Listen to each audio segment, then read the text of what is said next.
فیض شاہ جہاں صدائے رمضان۔ بسم اللہ الرحمن الرحیم۔ مولا یصلی وسلم دائما ابدا علی حبیبک خیر الخلق کلہم یا ربی بالمصطفیٰ بلغ مقاصدنا واغفر لنا ما مضى یا واسع الکرم۔ السلام علیکم ناظرین و سامعین کرام، 9 نیوز HD کے لائیو اسٹوڈیو سے رمضان المبارک کی اسپیشل ٹرانسمیشن صدائے رمضان کے ساتھ آپ کی خدمت میں حاضر ہے آپ کا میزبان محمد لقمان رضا۔ ناظرین و سامعین، رمضان المبارک کے ان بابرکت لمحات میں، ان مبارک گھڑیوں میں یہ اسپیشل ٹرانسمیشن آپ کی خدمت میں پیش کی جا رہی ہے۔ مقصد یہی ہے کہ اسلام کے جو ضابطے ہیں اور ایسے ضابطے جو بے مثال ہیں ان پر گفتگو ہو، مختلف معاشرتی مسائل پر گفتگو ہو، سوشل ایشوز جنہیں کہا جاتا ہے، ان پر بات ہو سکے۔ رمضان المبارک کی عبادات، پھر اس کے ساتھ ساتھ بندہ مومن کے معاملات، اخلاقیات، اس حوالے سے گفتگو ہو تاکہ ہمارا یہ ماہ رمضان المبارک خوبصورت انداز کے ساتھ سیکھنے میں، سکھانے میں گزرے۔ آج کا ہمارا موضوع سخن ہے انسانی حقوق اور اسلامی تعلیمات۔ حقیقت یہ ہے کہ اسلام ہی انسانی حقوق کا مکمل ضامن ہے، اور انسانی حقوق کا سب سے پہلا، سب سے واضح اور مکمل منشور جو ہے وہ اسلام نے ہی پیش کیا، یعنی ہیومن رائٹس کا جو چارٹر ہے، چارٹر آف ہیومن رائٹس، وہ اسلام کی صورت میں قرآن و سنت کی تعلیمات میں ہمارے سامنے موجود ہے۔ بالخصوص خطبہ حجۃ الوداع جو ہے وہ اسی کی جانب اشارہ کرتا ہے۔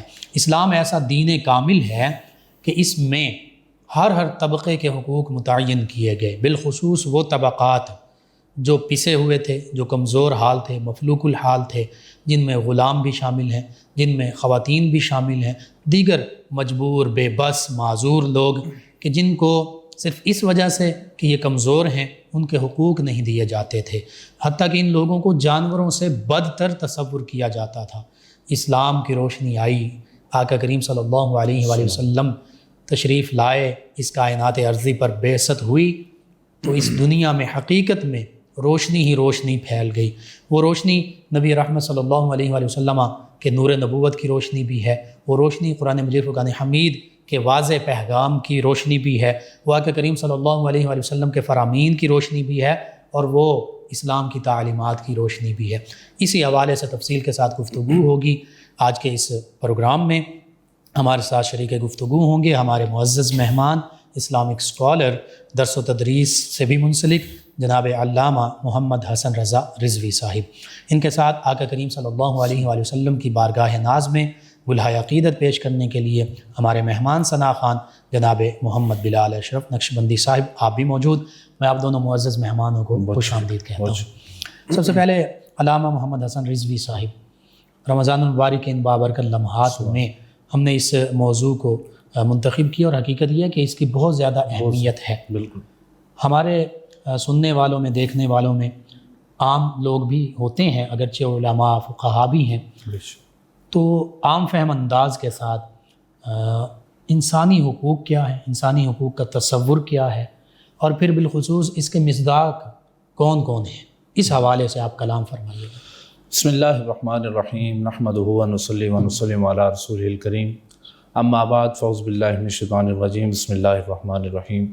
سب سے پہلے تو مفتی لقمان رضا صاحب آپ کی خدمت میں سلام محبت، آپ کی پوری ٹیم کے لیے دعا گو ہیں اللہ پاک آپ کو کامیابیاں بھی عطا فرمائے، اور آپ یہ جو دین کا سلسلہ چلائے ہوئے ہیں اس میں برکتیں بھی عطا فرمائے، اور رمضان المبارک سلام بھی اور مرحبا بھی۔ جزاک اللہ۔ رمضان المبارک کی ان پرنور پرکیف گھڑیوں میں آپ کے لیے دعا گو ہے اللہ پاک ہم سب کو رمضان المبارک کی برکات سمیٹنے کی توفیق عطا فرمائے، چونکہ رمضان المبارک آتا ہے اور گزر جاتا ہے، پھر بعد میں ہمیں احساس ہوتا ہے کہ رمضان المبارک آیا تھا اور ہم اس کی برکات نہ سمیٹ سکے، تو ہم بارہا اللہ رب العزت کی بارگاہ میں دعا کرتے ہیں کہ ہمیں اس کا حق ادا کرنے کی توفیق عطا فرمائے۔ اس کے بعد آپ نے بڑا، آج کا جو موضوع ہے بڑا خوبصورت اس کا انتخاب کیا ہے، چونکہ ہم قرآن پڑھ لیتے ہیں، ہم حدیث پڑھ لیتے ہیں، جی ہم جو ہے وہ صحابہ کرام کے فرمان پڑھ لیتے ہیں، جی، ہم لمبی چوڑی کتابیں پڑھ لیتے ہیں، لیکن ہمیں یہ نہیں پتہ ہوتا کہ اس کے اندر لکھا کیا ہے۔ ہم پڑھ کے اپنی زبان کا جو ذائقہ ہے وہ تو بنا لیتے ہیں، لیکن اس کے اندر لکھا کیا ہے اور اس پہ عمل کتنا ضروری ہے۔ تلاوت کی سعادت حاصل کر لی، لیکن اس کے معنی اور مفاہیم سے ہم روشناس نہ ہو سکے، محروم رہے۔ بالکل ٹھیک۔ تو انسانی حقوق، چونکہ سب سے پہلے تو آپ کا بڑا خوبصورت سوال کہ انسانی حقوق ہیں کیا، میں آپ کے سامنے ایک عرض کرنا چاہوں گا بات یہ کہ انسان کے دو ہاتھ ہیں، ایک ہاتھ پہ اگر حقوق اللہ رکھے جائیں اور ایک ہاتھ پہ حقوق العباد رکھے جائیں، سبحان اللہ، تو یہ دونوں حقوق جو ہیں یہی آپ کی بخشش کے وسیلے کے لیے کافی ہیں۔ اللہ اکبر، بے اب شک۔ اس میں بھی ایک فرق ہے، اس میں اللہ رب العزت نے فرق یہ رکھا کہ فرما دیا کہ حقوق اللہ پورے کرو اور ساتھ حقوق العباد بھی پورے کرنے ہیں۔ بالکل صحیح۔ اللہ رب العزت سے سوال کر لیتے ہیں، یا اللہ اگر ان میں سے ایک کر لیں پورے تو بخشش ہو جائے گی؟ ٹھیک۔ تو اللہ رب العزت فرماتا ہے ڈسکرائب کرو کون سے پورے کر سکتے ہو۔ اللہ اکبر، یا اللہ حقوق اللہ پورے کر سکتے ہیں، کلمہ بھی پڑھ لیں گے، نماز بھی پڑھ لیں گے، روزہ بھی رکھ لیں گے، زکوٰۃ بھی دے دیں گے، حج بھی ادا کر لیں گے، یا اللہ بخشش ہو جائے گی؟ اللہ فرماتا ہے نا، بالکل بھی نہیں۔ میرے حقوق پورے کرنے کے بعد جب تک تم میری مخلوق کے حقوق نہیں پورے کرو گے تو میں تمہاری بخشش نہیں کروں گا۔ اللہ اکبر، سبحان۔ اب جب ہم اپنے رب کی بارگاہ میں حاضر ہوتے ہیں نا تو ہمارے دائیں ہاتھ پہ حقوق اللہ ہوتے ہیں، بائیں ہاتھ پہ حقوق العباد جو کہ ادھورے ہوتے ہیں، جن کو ہم نے مکمل نہیں کیا ہوتا۔ یا اللہ یہ بھی پورے کرنے کی کوشش کیا لیکن حقوق اللہ تو پورے ہیں، بالکل پرفیکٹ ہیں، بالکل فنش ہیں، کامل درجے کو پہنچے ہوئے ہیں۔ دیکھیں یا اللہ میرے ماتھے پہ محراب بھی ہے، یا اللہ یہ دیکھو میں نے کتنے حج کیے ہیں، یا اللہ دیکھو میں نے کتنی زکوٰۃ ادا کی ہے، یا اللہ میں نے ایک پورا ٹرک جو ہے وہ غلے کا جو ہے وہ تیری راہ میں خرچ کر دیا تھا۔ اللہ رب العزت یہ نہیں فرمائے گا کہ تو نے بہت بڑا کام کیا ہے، بہت اچھا کام کیا ہے۔ آگے رب کا سوال آئے گا، اللہ رب العزت پوچھے گا کہ بائیں ہاتھ والا معاملہ دکھا، پہلے وہ دکھا، اس میں کیا کیا ہے؟ یا اللہ حقوق اللہ تو پورے کیے ہیں لیکن حقوق العباد میں کچھ کمیاں رہ گئی۔ کیا کمیاں رہ گئی؟ یا اللہ تیرے مسکین بندوں کو کھانا کھلانے کا ارادہ تو کیا تھا لیکن میں اپنے معاملات میں الجھ گیا اور میں تیری مخلوق کو بھلا بیٹھا۔ اللہ اکبر۔ تو اللہ رب العزت یہ نہیں فرمائے گا کہ تو نے میرے حقوق پورے کر دیے ہیں میں تیری بخشش کر دیتا ہوں، بلکہ فرمائے گا کہ میں یہ تیرے منہ پہ مارتا ہوں، چلا جا واپس۔ عبادات بھی منہ پر مار دی جائیں گی، عبادات بھی منہ پہ مار دی جائیں گی۔ یا اللہ تو نے فرمایا تھا کہ کلمہ پڑھ لو، نماز پڑھ لو، زکوٰۃ ادا کرو، روزہ رکھو، حج کرو، میں بخش دوں گا۔ آج یا اللہ جب میں یہ احکامات پورے کر کے آ گیا ہوں تو میری بخشش کر ہی نہیں رہا۔ تو اللہ رب العزت تب فرمائے گا کہ میں نے دنیا میں اپنے محبوب صلی اللہ علیہ وآلہ وسلم کے پاک وسیلے سے تمہارے اندر یہ پیغام ڈیلیور کیا تھا کہ سب سے پہلے حقوق العباد پورے کرنا، حقوق اللہ تو پورے کرنا، وہ تو اس کے بغیر تو چارہ کار نہیں ہے نا، اس کے بغیر تو آپ مسلمان کہلانے کے حقدار نہیں ہیں۔ لیکن جو سب سے ضروری بات یہ ہے کہ حقوق العباد جو ہیں وہ لازمی پورے کرنا۔ یا اللہ حقوق اللہ پورے ہیں، حقوق العباد میں کوئی کمی رہ گئی ہے تو اللہ فرمائے گا چلا جا، تیرے میں حقوق اللہ جو ہیں وہ بھی تیرے منہ پہ مارتا ہوں۔ اب ایک اور بندہ جائے گا اپنے رب کی بارگاہ میں، جاتا ہے، عرض کرتا ہے یا اللہ 2 حقوق لے کے آیا ہوں جو تو نے میرے ذمہ لگائے تھے۔ اللہ پوچھتا ہے کہ یہ وہ کون سے 2 حقوق ہیں؟ تو عرض کرتا ہے کہ یا اللہ تو نے فرمایا تھا کہ حقوق اللہ بھی پورے کرنے ہیں، حقوق العباد بھی پورے کرنے ہیں۔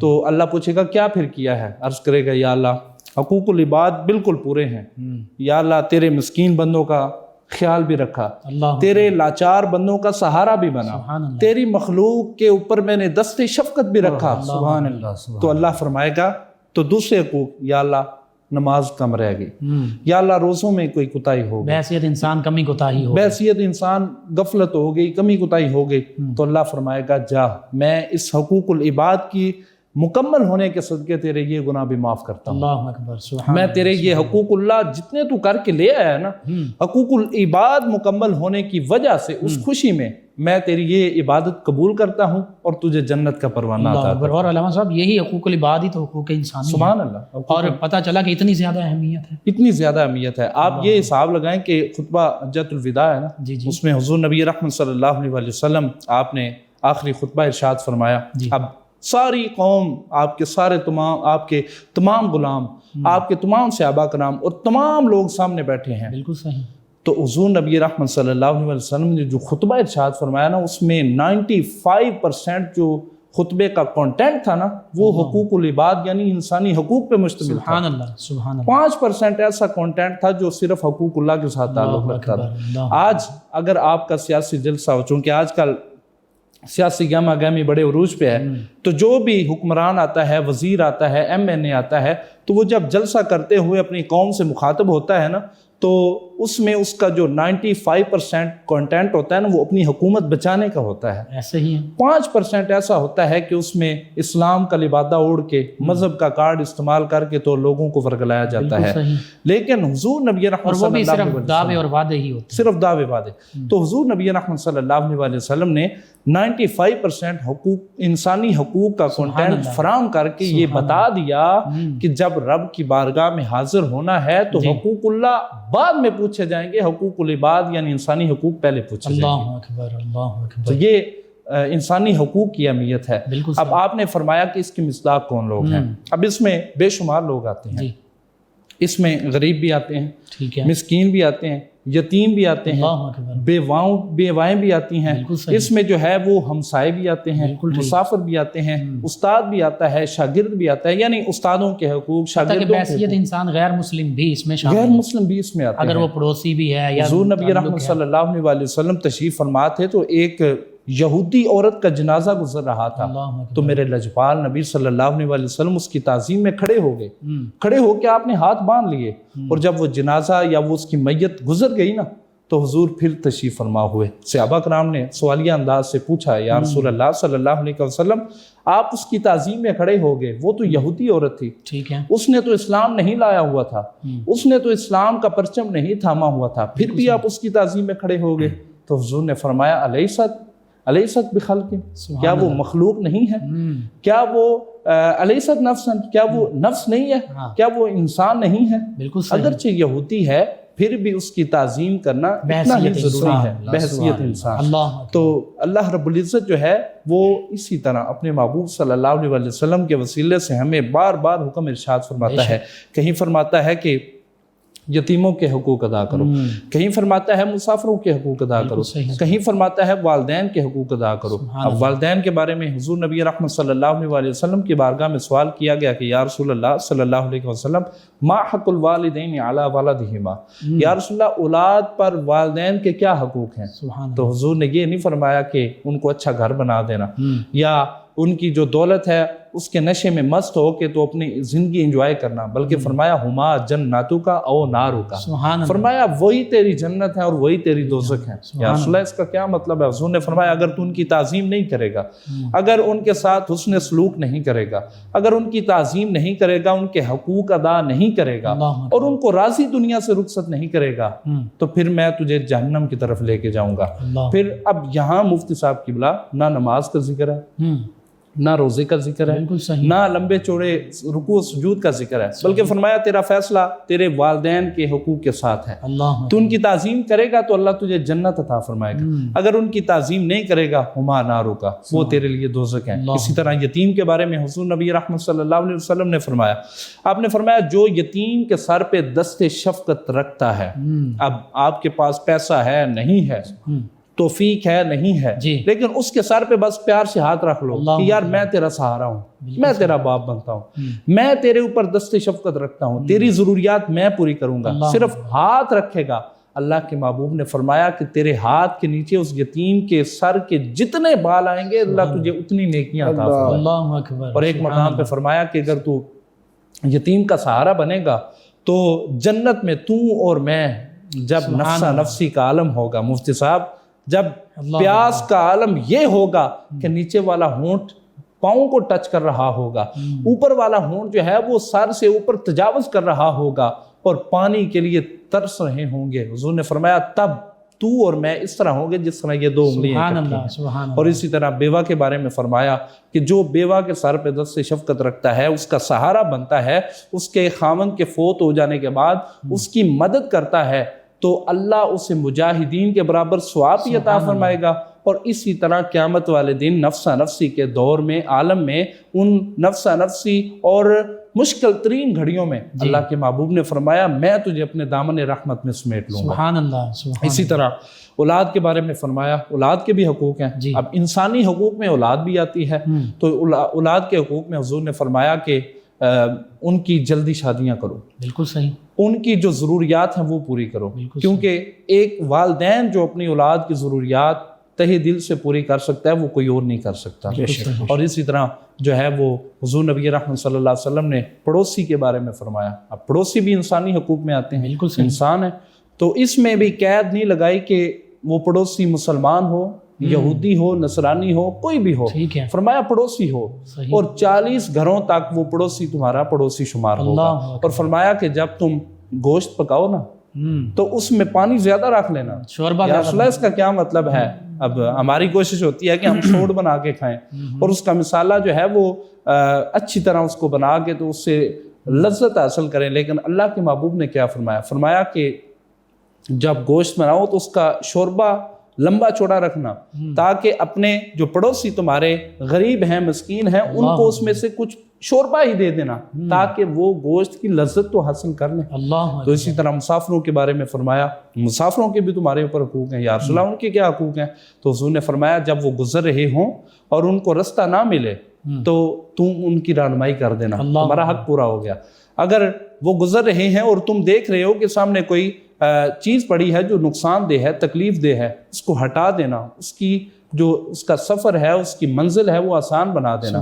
اللہ تیرا یہ حقوق, تیرا حق پورا کرے گا اور تجھے اس کا بھی اجر عطا فرمائے گا. حتیٰ کہ راستے سے کانٹا یا کوئی نقصان دہ چیز ہٹا دینا, یہ بھی صدقہ, یہ بھی صدقہ ہے. بالکل. تو اللہ رب العزت کے پیارے محبوب صلی اللہ علیہ وسلم نے جو کانٹینٹ ہمیں حقوق العباد, انسانی حقوق کے بارے میں احکامات ارشاد فرمائے, میں سمجھتا ہوں آپ بخاری مسلم اٹھا کے دیکھ لیں, سیاستہ پوری چھان لیں, بالکل صحیح, آپ کو انسانی حقوق کے اوپر حضور کے بے شمار فرمودات ملیں گے. بے شمار فرمودات ملیں گے. اور اسی طرح صحابہ کرام کی تعلیمات آپ دیکھ لیں. حضرت ابو مسعود انصاری رضی اللہ تعالیٰ عنہ, اب یہ غلام کے حقوق ہیں. اب دیکھیں غلام آج چونکہ آج کل کے دور میں غلام نہیں ہے, خادم ہیں, نوکر ہیں, ماتحت ہیں, امپلائرز ہیں, تو ان کے ساتھ کیا معاملات کرنے ہیں؟ حضور نے فرمایا کہ اپنے غلاموں کے ساتھ بھی محبت والا معاملہ کرو. حضرت ابو مسعود انصاری رضی اللہ تعالیٰ عنہ, وہ ایک دن غلام نے کوئی حرکت کر دی, غلام ہے, چھوٹے لوگ ہوتے ہیں, ہو جاتے ہیں معاملات, کوئی غلطی کر دی تو ابو مسعود انصاری نے اس کے منہ پہ تھپڑ مار دیا سزا کے طور پہ. تو پیچھے حضور نبی رحمت صلی اللہ علیہ وسلم یہ منظر دیکھ رہے تھے, تو حضور نے ارشاد فرمایا کہ ابو مسعود انصاری جتنی قدرت تم اس کے اوپر رکھتے ہو اللہ 100 گنا زیادہ تم پہ اس سے زیادہ قدرت رکھتا ہے, اور جتنا قادر تم اس کے اوپر ہو اللہ بے شمار گنا تمہارے اوپر اس سے زیادہ قادر ہے. تو وہ جب مڑ کے دیکھتے ہیں نا کہ حضور فرما رہے ہیں تو عرض کرتے ہیں یا رسول اللہ صلی اللہ علیہ وسلم میں نے اپنے غلام کو آزاد کیا. تو حضور کا جواب سنیے, حضور نے فرمایا اے ابو مسعود انصاری اگر تو اس کو آزاد نہ کرتا, اپنی غلطی کا ازالہ نہ کرتا, تو جہنم جو ہے وہ تمہیں اپنے گھیرے میں لے لیتی. اب دیکھیں حضور کے غلام ہیں, حضور کے صحابی ہیں, حضور کے دامن رحمت کے اندر ہر وقت اپنا وقت بسر کرتے ہیں, لیکن ایک چھوٹی سی بات, غلام کو تھپڑ مارا, حضور نے جنت اور جہنم کا فیصلہ کر دیا. تو یہ حقوق ہیں قبلہ مفتی صاحب, انسانی حقوق میں یہ لوگ آتے ہیں. علامہ صاحب ان غلاموں کے بارے میں اگرچہ اب وہ نہیں, آپ ماتحت ہیں, امپلائیز ہیں, جی جی, تو نبی کریم صلی اللہ علیہ وسلم فرما دیا کہ یہ تو تمہارے بھائی ہیں, اللہ نے تمہیں انہیں تمہارا ماتحت کر دیا, جو خود کھاؤ انہیں کھلاؤ, جو خود پہنو انہیں پہناؤ, اور یہاں تک فرما دی کہ اگر ان سے اضافی کام لو تو ان کی مدد کرو. اور وہ مدد مختلف حوالوں سے ہو سکتی ہے, یا تو ساتھ ہاتھ بٹایا جائے, یا وہ سیلری کے حوالے سے ہو سکتی ہے, جیسے ایک آج اوور ٹائم کا کنسیپٹ ہمارے اندر موجود ہے. تو یہ دیکھیں غلاموں کے حقوق, اور پھر نبی کریم صلی اللہ علیہ وسلم تو آئے ہی ان کمزور اور پسے ہوئے طبقوں کو حقوق عطا فرمانے کے لیے. زید بن حارث رضی اللہ عنہ کے حوالے سے ضرور آپ کو. سبحان اللہ.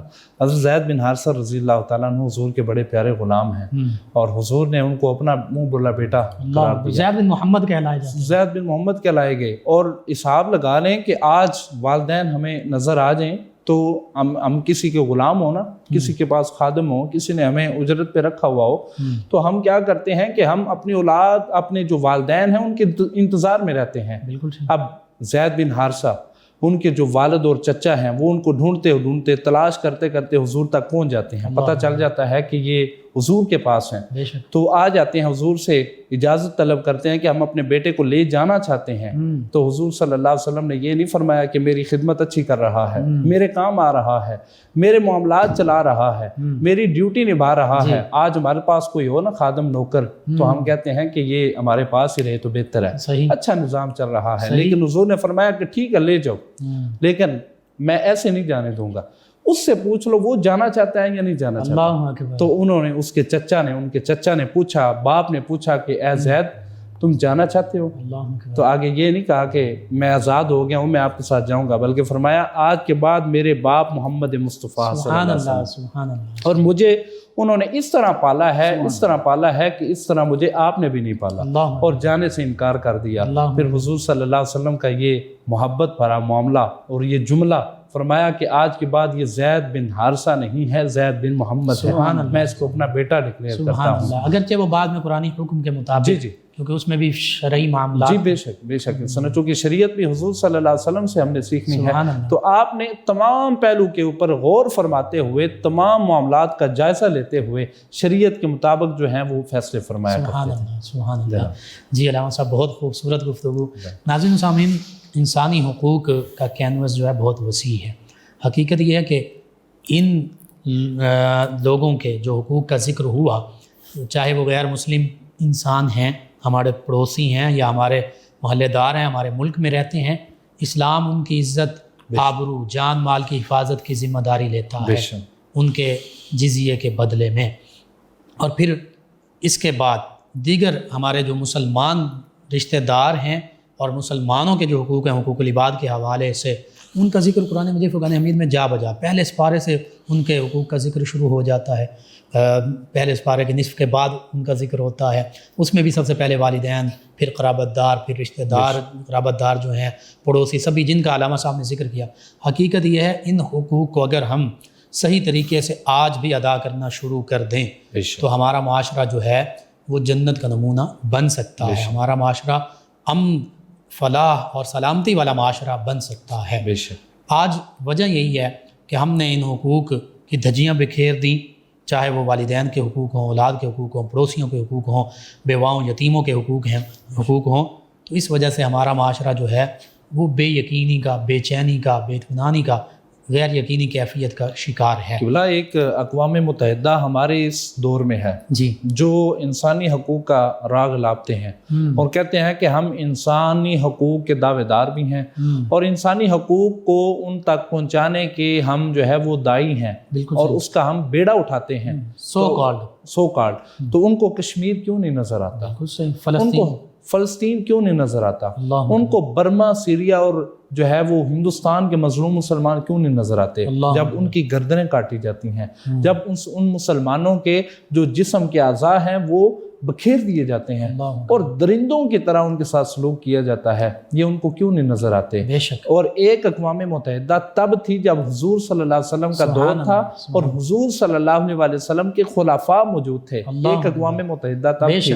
حضرت عمر فاروق رضی اللہ تعالیٰ عنہ 25 لاکھ مربع میل پہ حکومت کرنے والا وہ نوجوان، وہ حضور کا پیارا غلام، فرماتے ہیں کہ اگر دریائے فرات پہ ایک کتا بھی پیاسا مر گیا نا تو عمر فاروق کو کل جواب دینا ہوگا۔ اللہ اکبر، ایک کتا، یہ انسانی حقوق ہیں، یہ انسانی حقوق ہیں۔ انسان سے بڑھ کے جانور کی جان کی، جانوروں کی اتنی تعظیم کی جا رہی ہے، جانوروں کا اتنا خیال رکھا جا رہا ہے، تو انسان تو اشرف المخلوقات ہے۔ تو یہ ایک اقوام متحدہ آج ہے اور ایک اقوام متحدہ تب تھی، اور حضور صلی اللہ علیہ وسلم کے اس غلام کا یہ فرمانا کہ دریائے فرات پہ کتا پیاسا مر گیا تو عمر فاروق اس کا جواب دے ہوگا۔ اور اسی طرح حضور حضرت عمر فاروق رضی اللہ تعالیٰ عنہ گزر رہے تھے اور ایک گھر سے آواز آتی ہے، ماں کہتی ہے کہ بیٹا دودھ میں پانی ملا لو، ہمارا دودھ زیادہ فروخت ہوگا، ہمیں زیادہ منافع ملے گا۔ اور بیٹی کہتی ہے کہ نہیں اماں عمر فاروق کا دور ہے، وہ اگر سن لیں گے تو وہ ہمیں سزا بھی دے سکتے ہیں اور ہمارے ساتھ جو ہے وہ معاملہ بھی کر سکتے ہیں۔ تو ماں کہتی ہے وہ ہمیں کون سا دیکھ رہے ہیں، تو عمر فاروق اسی بیٹی یہ بھی کہتی ہے کہ اللہ تو دیکھ رہا ہے، اللہ تو دیکھ رہا ہے، سبحان اللہ، وہ کہتی ہے کہ اللہ تو دیکھ رہا ہے نا، عمر فاروق نہیں دیکھ رہا۔ اب عمر فاروق گشت کر رہے ہیں اور اسی دوران وہ یہ جو تکلم ہے، یہ تکرار ہے اور یہ جو بات ہے وہ سن لیتے ہیں، گھر چلے جاتے ہیں اور جا کے اپنے بیٹے کا رشتہ لے کے اس بڑھیا کے گھر آ جاتے ہیں اور فرماتے ہیں کہ میں اپنے بیٹے کے لیے تمہاری بیٹی کا رشتہ چاہتا ہوں، کیونکہ اس نے عدل و انصاف کی ایک مثال قائم کر دی ہے اور اس نے حضور صلی اللہ علیہ وسلم کی جو تعلیمات میں نے آپ کو بتائی ہیں اس کا حق ادا کر دیا ہے۔ تو یہ ایک اقوام متحدہ آج ہے اور ایک اقوام متحدہ تب تھی، اور اس میں فرق کیا ہے؟ آج پیسے پہ اور دولت پہ، شہرت پہ، کرسی پہ نظر جمائے ہوئے ہیں، اور ایک وہ اقوام متحدہ تھی کہ حضور صلی اللہ علیہ وسلم کے فرمان پہ صحابہ کرام اپنی جان لوٹانے کو تیار رہا کرتے تھے۔ تو یہ بنیادی فرق ہے۔ یعنی آج کے ہمارے نام نہاد بڑے بڑے معاشرے، کمیونٹیز اور سیولائزڈ جو اپنے آپ کو کہتے ہیں لوگ، ان میں اور حقیقی تعلیمات میں اسلام کی بہت زیادہ فرق ہے۔ جی ناظرین، ان بابرکت لمحات میں بہت ہی خوبصورت انسانی حقوق کے حوالے سے گفتگو ہو رہی ہے۔ ہمارے ساتھ موجود ہیں ہمارے مہمان ثنا خان جناب محمد بلال اشرف نقشبندی صاحب، نبی محتشم صلی اللہ تعالیٰ علیہ وآلہ وصحبہ وبارک وسلم کی بارگاہ ناز میں ہدیہ عقیدت پیش کریں گے۔ جی جناب محمد بلال اشرف نقشبندی صاحب۔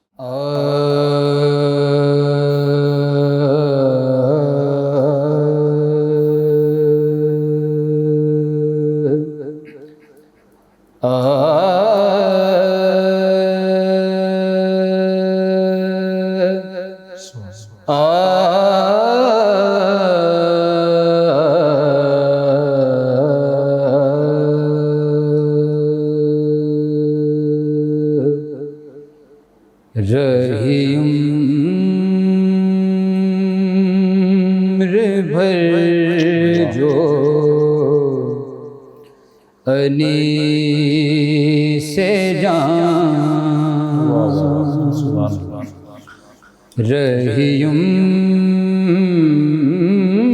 بھر جو انیس جان، وہ بسار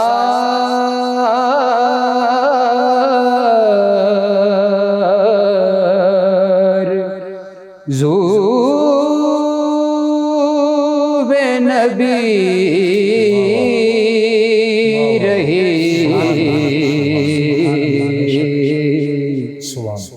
کبھی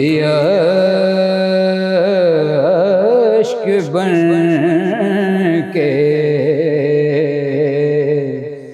رواں ہوئی،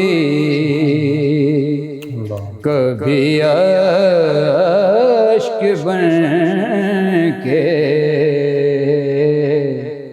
رواں ہوئی،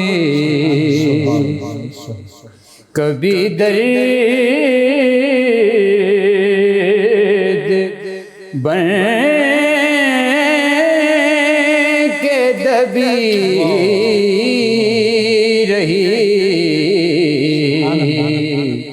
رہی عمر بھر جو انیس جان، شہدی کی فکر و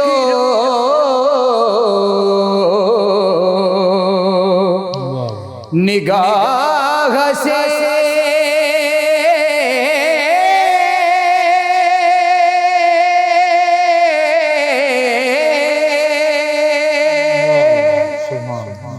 شہدی کی فکر و نگاہ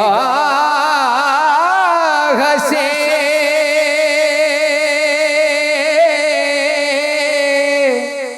مٹے نسل و رنگ کے تفرقے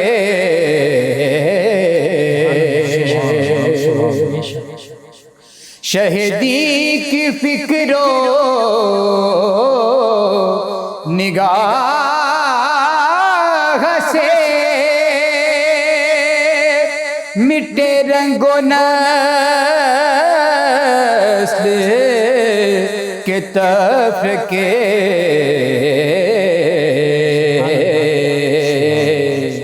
نہ رہا تفاخر منصبی نہ رونت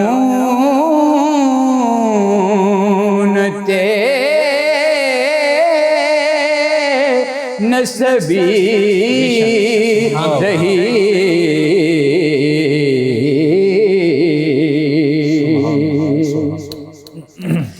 سردشت زیست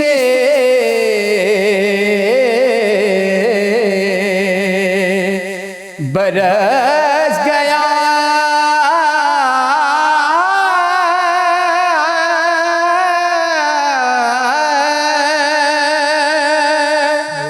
جو صحاب رحمت مصطفیٰ نہ خرد کی بے ثمری رہی اور نہ جنوں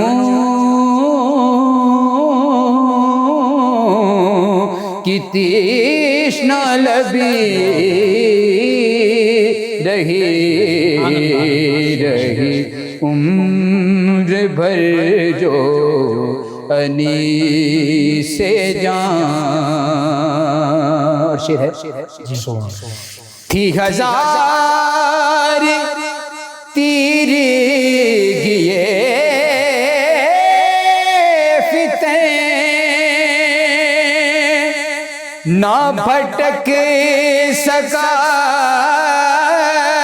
میرا فکر و فن میری کائنات خیال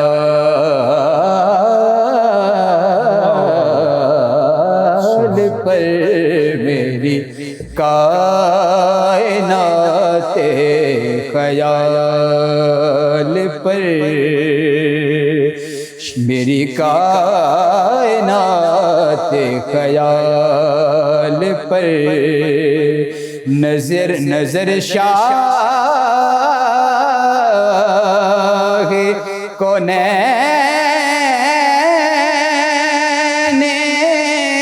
عربی رہی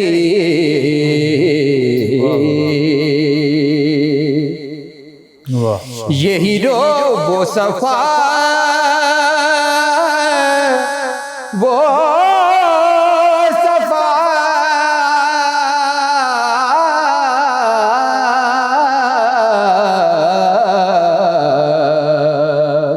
وہ صفا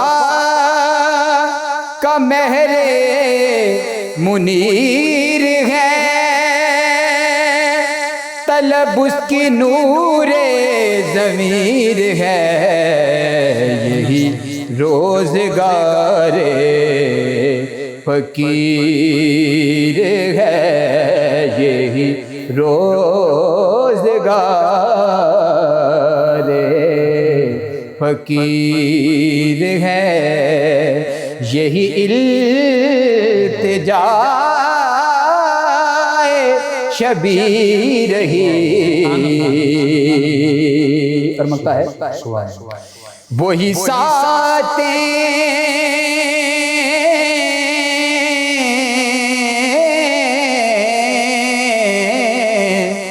وہی ساتیں تھی سرور کی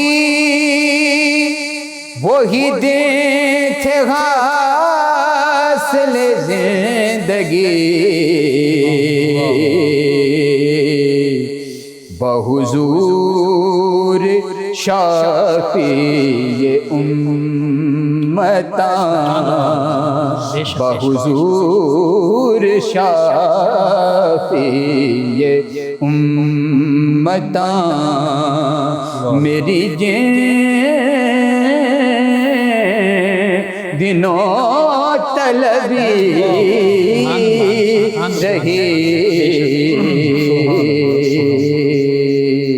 رہی عمر بھر جو علی سے جان وہ بسار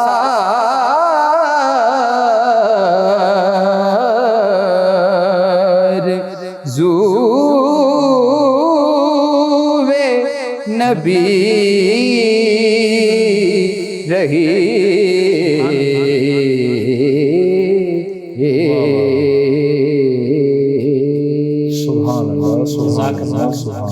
ماشاء اللہ بہت خوب. نبی کریم صلی اللہ علیہ وآلہ وسلم کی تشریف آوری سے تفاخر منصبی بھی مٹ گئے.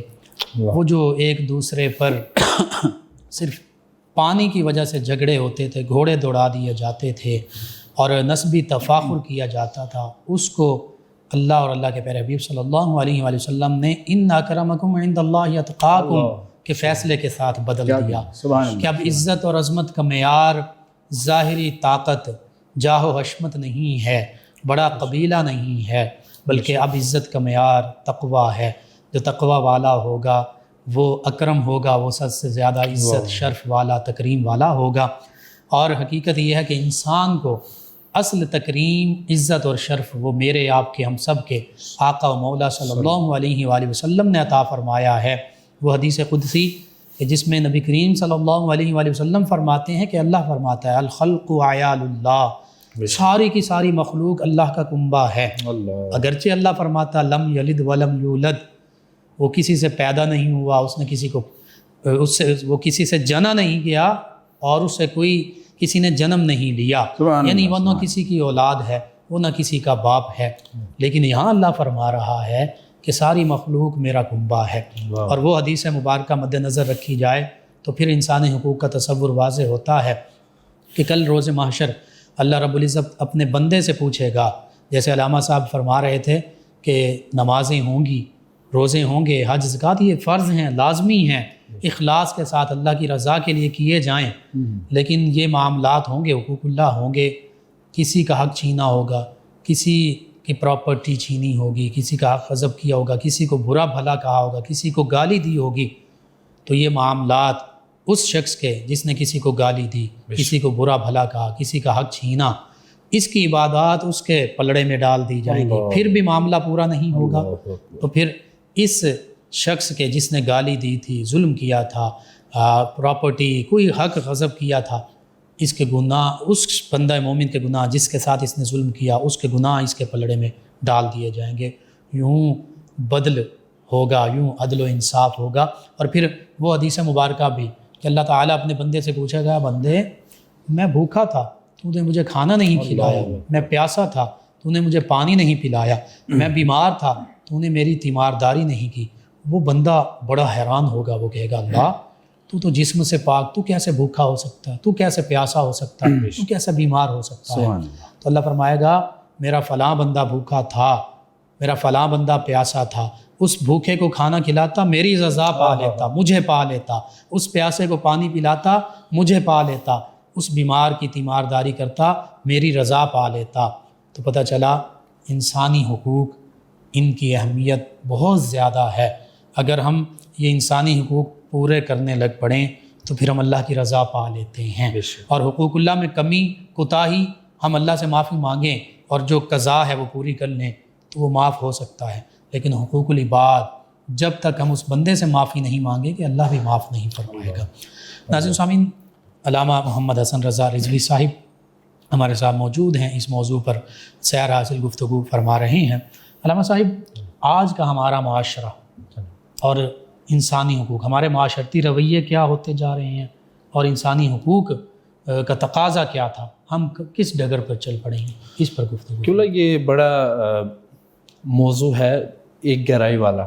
اس کے اندر اگر ہم جان کے دیکھیں تو، اور اپنے دائیں بائیں اگر دیکھیں تو ہم دیکھتے ہیں مسافر ہے وہ گزر رہا ہے تو جب وہ کسی سے راستہ پوچھتا ہے نا تو اس کے ساتھ بڑا برا ٹریٹ کیا جاتا ہے. ٹھیک ہے. میرا اپنے ساتھ یہ معاملہ ہوا کہ میں نے سفر میں تھا تو میں نے کسی سے راستہ پوچھا تو اس نے کہا تھا کہ آپ نے جانا ہے تو جائیں, میرا ٹائم برباد نہ کریں. اچھا, اسی طرح اور بھی بے شمار معاملات ہیں. ہمارا محلے میں ایک معاملہ ایسا ہوا کہ وہ سڑک پہ آدمی کھڑا تھا تو اس سے ایک مسافر نے راہگیر نے راستہ پوچھا کہ میں جانا چاہتا ہوں پھالیا. اچھا ٹھیک. تو اس نے آگے سے کہا, یہ میرے سامنے کی بات ہے, اس نے آگے سے کہا کہ وہ راستہ ہے اور چلتے بنو. یہ ایک دو مثالیں. دیکھیے یہاں پہ تو مسافر بڑے شہروں میں بالخصوص باہر سے آتے ہیں تو بعض اوقات گاڑی میں ہی ان کے جو بھی پیسے پیسے ہیں جیب تک کٹ جاتی ہے. بالکل. یا اترتے ہیں تو 9 سرباز ایسے گھوم رہے ہوتے ہیں, مختلف ہیلوں بہانوں سے لوٹ لیتے ہیں. بالکل ایسے ہی ہے قبلہ. یہ بڑا اس طرح گہرائی کا معاملہ ہے کہ جس طرح آپ نے حدیث پاک بیان فرمائی ہے نا کہ اس کے راوی ہیں حضرت ابو ہریرہ رضی اللہ تعالیٰ. میں چاہوں گا حصول برکت کے لیے میں بھی وہ بیان کروں. اللہ رب العزت قیامت والے دن اپنے بندے سے پوچھے گا کہ فلاں وقت میں تجھ سے پانی مانگ رہا تھا, تو نے مجھے پانی کیوں نہ دیا, میں پیاسا تھا تو نے میری پیاس کیوں نہ بجھائی. تو وہ عرض کرے گا یا اللہ تو پیاسا کیسے ہو سکتا ہے, تو نے تو یہ دنیا جہان کی نعمتیں ہمیں عطا فرمائی ہیں, تو خود کیسے پیاسا ہو سکتا ہے. تو اللہ فرمائے گا فلاں وقت فلاں قصبے میں فلاں بستی میں فلاں گلی میں ایک گھر تھا, وہ تیرا ہمسایا تھا, اس نے تجھ سے پانی مانگا تھا, تو نے اسے پانی نہیں دیا تھا. اگر اسے تو پانی دیتا, اس کی پیاس بجھاتا, تو وہ گویا تو میری پیاس بجھا رہا تھا. اسی طرح اللہ فرمائے گا کہ میں نے تجھ سے کھانا مانگا تھا, تو نے مجھے کھانا نہیں دیا. وہ عرض کرے گا یا اللہ تو کھانے پینے سے پاک ہے, تو خود فرماتا ہے قل هو اللہ احد اللہ الصمد لم یلد ولم یولد ولم یکن لہ کفوا احد. اور اسی طرح بے شمار فرمودات.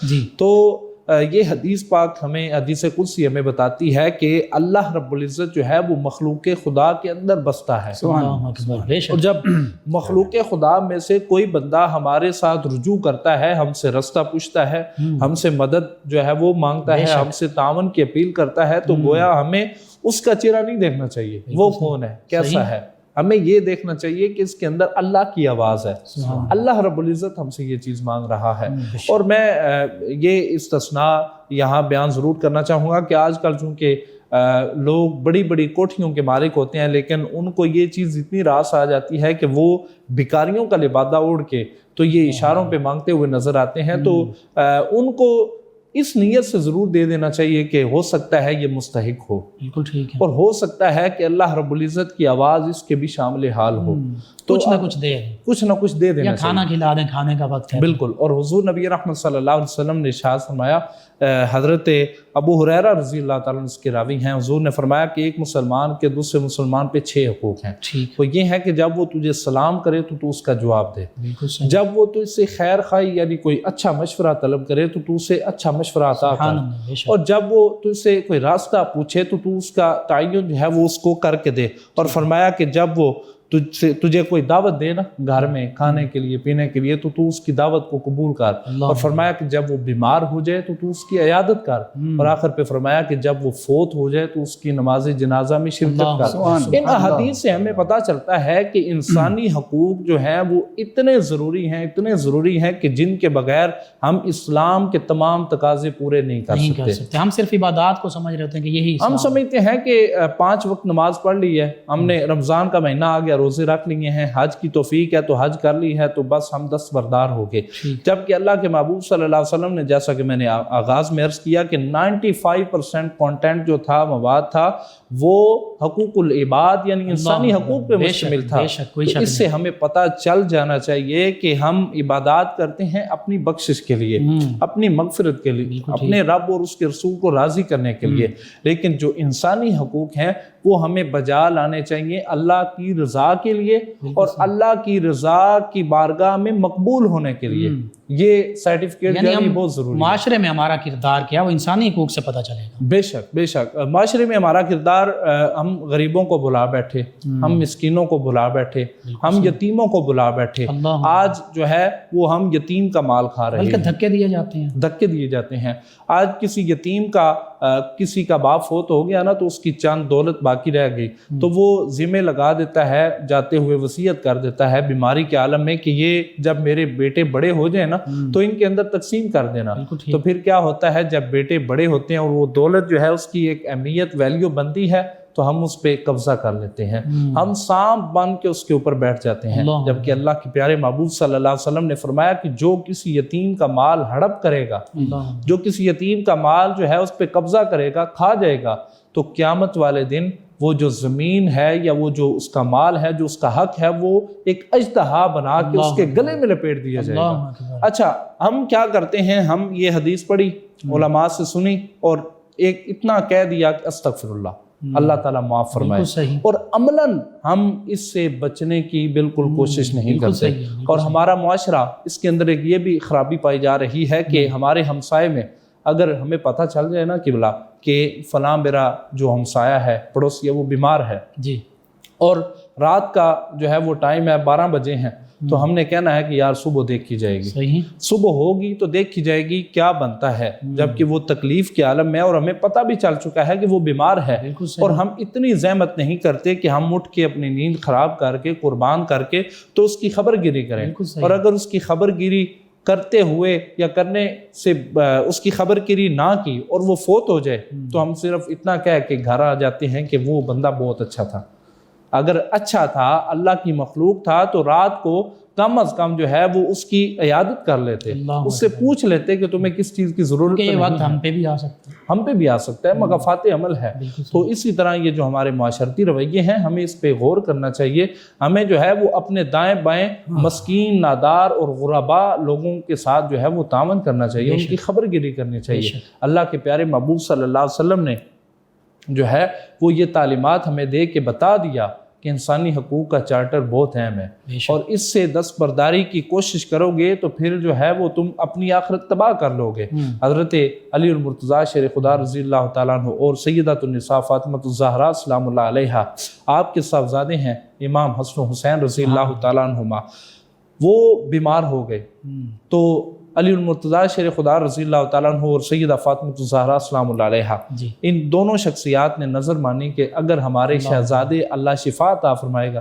اب دیکھیں، اللہ رب العزت اپنے پیارے محبوب صلی اللہ علیہ وسلم کی اہل بیت پر کوئی جبر نہیں فرما رہا، کوئی مشکل وقت نہیں دے رہا، صرف آزما رہا ہے کہ یہ میرے محبوب کی پیاری جو اولاد اور آل ہے یہ کیا کرتی ہے، اور جبکہ اللہ رب العزت کو پتہ بھی ہے کہ انہوں نے کرنا کیا ہے، انہوں نے میری بارگاہ میں رجوع کرنا ہے۔ تو جی بے شک، تو علی المرتضیٰ شیر خدا رضی اللہ تعالیٰ عنہ سیدہ فاطمہ الزہرا سلام اللہ علیہا، آپ نے نظر مانی کہ اگر ہمارے شہزادے ٹھیک ہو جاتے ہیں تو ہم 3 دن روزہ رکھیں گے۔ ٹھیک ہے، اب اللہ رب العزت نے ان شہزادوں کو شفا عطا فرمائی، چونکہ اللہ رب العزت تو یہ چاہتا تھا کہ میرے محبوب کی آل میری بارگاہ میں جھکی رہے، اور محبوب کی آل کا جھکنا اللہ کو اتنا پسند تھا کہ اللہ رب العزت بہانے بناتا تھا کہ میرے محبوب کی آل ہر وقت میری بارگاہ میں رہے۔ تو نظر مانی 3 دن کے روزے رکھے۔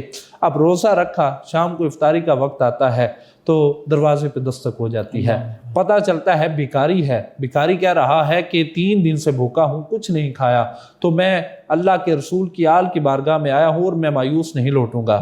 تو وہ جو سامنے کھانا پڑا ہوتا ہے وہ اٹھا کے بھکاری کو دے دیتے ہیں، اور خود جو ہے وہ پانی کے ساتھ روزہ افطار کر لیتے ہیں۔ اگلا دن آتا ہے، پھر روزہ رکھتے ہیں، اور افطاری کا وقت آتا ہے، دروازے پہ دستک ہوتی ہے، بھکاری ہے، سائل ہے، کچھ مانگ رہا ہے، سامنے جو پڑا ہوتا ہے اٹھا کے اس کو دے دیتے ہیں۔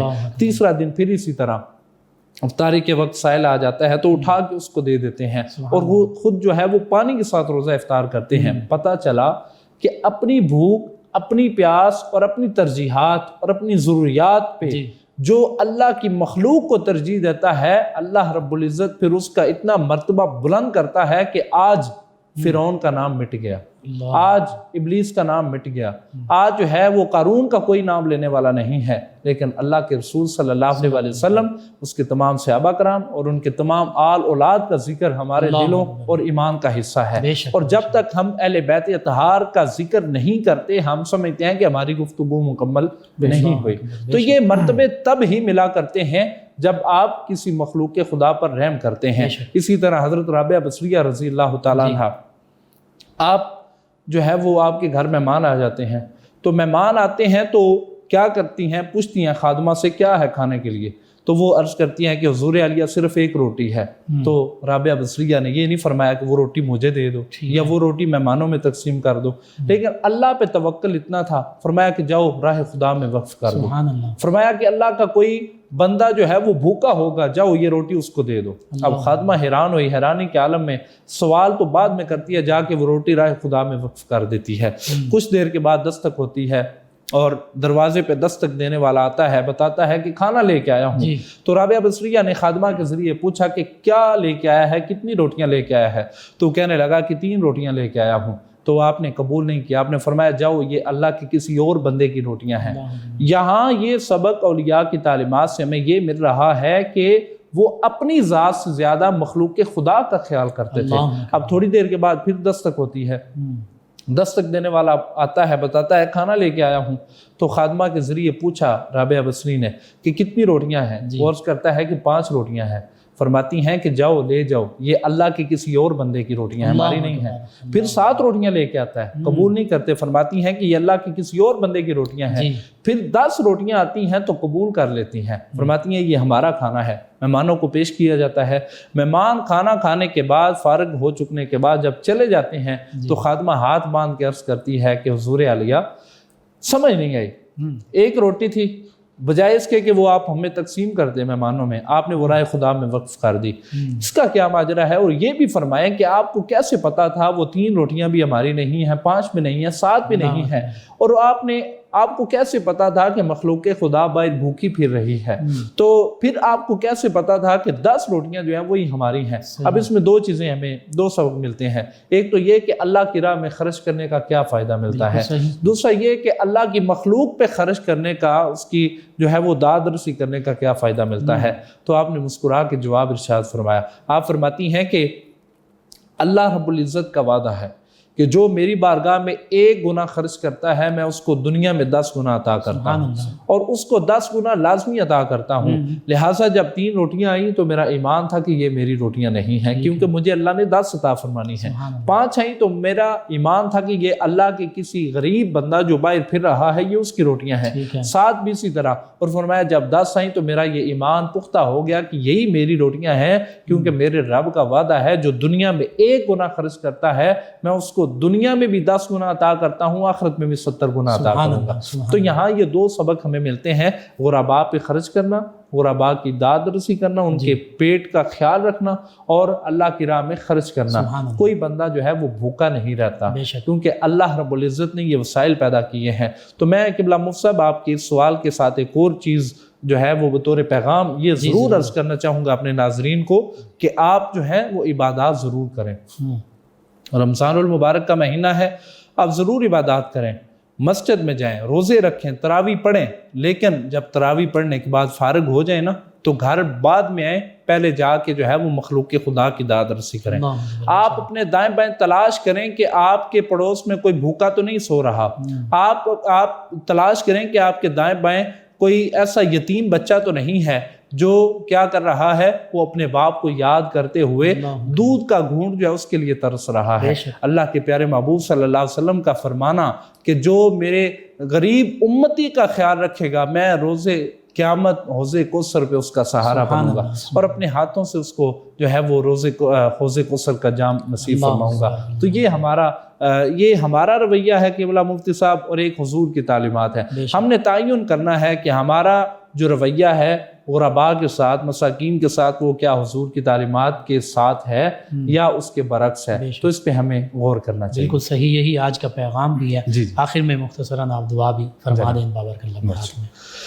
الحمدللہ رب العالمین والصلاة والسلام علی من کان نبیا وآدم بین الماء والطین، ربنا تقبل منا انک انت السمیع العلیم وتب علینا انک انت التواب الرحیم۔ میرے مالک کریم 9 نیوز کی پوری ٹیم کے لیے آسانیاں پیدا فرما۔ میرے مالک کریم یہ مخلوق خدا کے لیے ایک دین کا پیغام چلاتے ہیں، چونکہ آج کسی کے پاس کتاب پڑھنے کا وقت نہیں ہے، تو یہ اس کے لیے گھر بیٹھے اگر دینی مسائل کا اہتمام کرتے ہیں تو میرے مالک یہ بہت بڑی کاوش ہے، ان کی یہ کاوش اپنی بارگاہ عالیہ میں قبول فرما۔ میرے مالک کریم ہمیں رمضان المبارک کا ادب و احترام کرنے کی توفیق عطا فرما۔ میرے مالک کریم ہمیں رمضان المبارک میں اس کا حق ادا کر کے اور برکات سمیٹنے کی توفیق عطا فرما۔ میرے مالک کریم ہم میں سے جتنوں کے والدین دنیا سے جا چکے ہیں ان کی بخشش فرما، جتنوں کے والدین حیات ہیں ہمیں ان کی قدر کرنے کی توفیق عطا فرما۔ ربنا لا تؤاخذنا ان نسینا او اخطأنا ربنا ولا تحمل علینا اصرا کما حملته علی الذین من قبلنا صلی اللہ تعالی علی حبیبہ محمد وعلی آلہ واصحابہ اجمعین برحمتک یا ارحم الراحمین۔ جی ناظرین و سامعین، 9 نیوز HD کے لائیو اسٹوڈیو سے رمضان المبارک کی یہ اسپیشل ٹرانسمیشن صدائے رمضان کا آج کا پروگرام اختتام پذیر ہوتا ہے۔ اپنے میزبان محمد لقمان رضا، ہمارے معزز مہمان اور ہماری ٹیم کو اجازت دیجیے۔ اللہ نگہبان۔ آخر میں ہمارے مہمان ثناخوان جناب محمد بلال اشرف نقشبندی صاحب نبی کریم صلی اللہ تعالی علیہ وآلہ وصحبہ وبارک وسلم کی بارگاہ ناز میں کلہائے عقیدت پیش کریں گے۔ جی جناب محمد بلال اشرف نقشبندی۔ خوشبو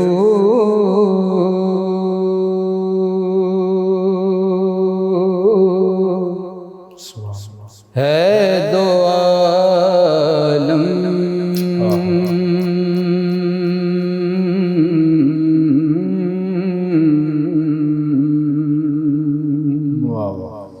میں تیری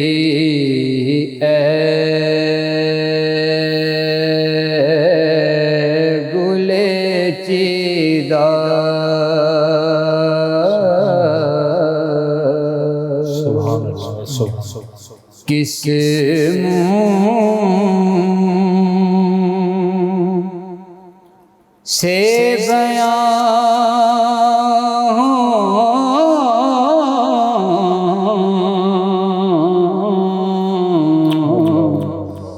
کس منہ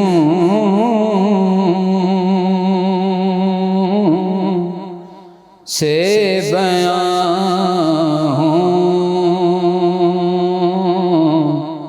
تیرے اوصاف حمیدہ تجھ سا کوئی آیا ہے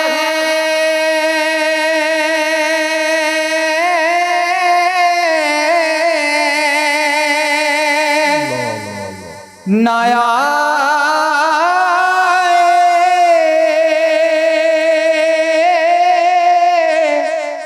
گا جہاں میں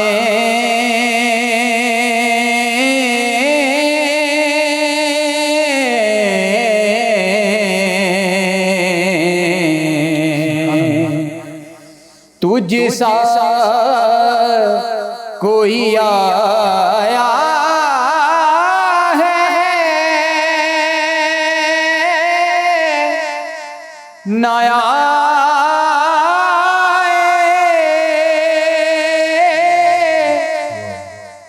گا جہاں میں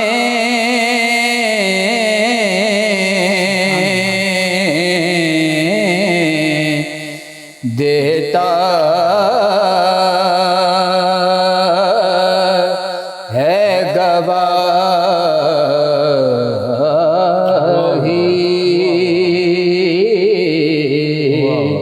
یہی عالم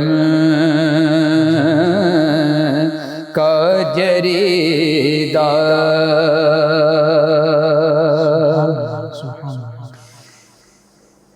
یوں دور ہوں طائب میں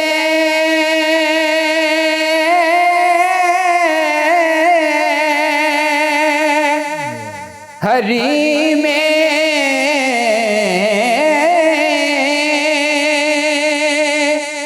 نبوی سے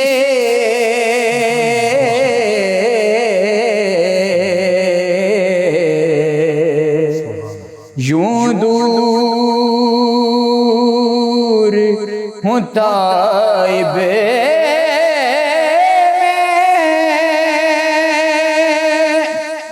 حریم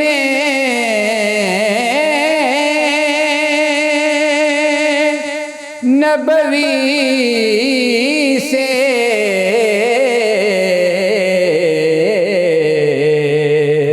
صحرا میں ہو جس طرح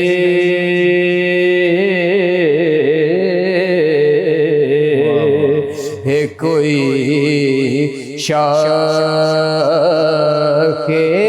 بریدہ صحرا میں ہو جس طرح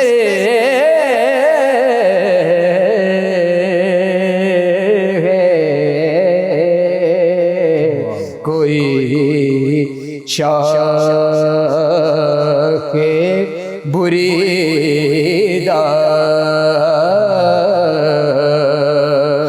کس منہ سے بیان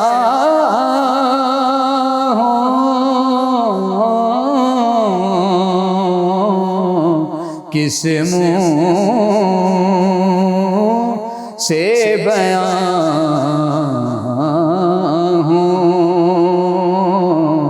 تیرے اوصاف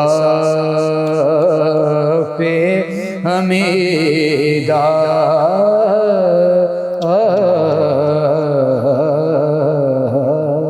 ماشاءاللہ جزاک اللہ بہت خوب. فیض شاہ جہاں صدائے رمضان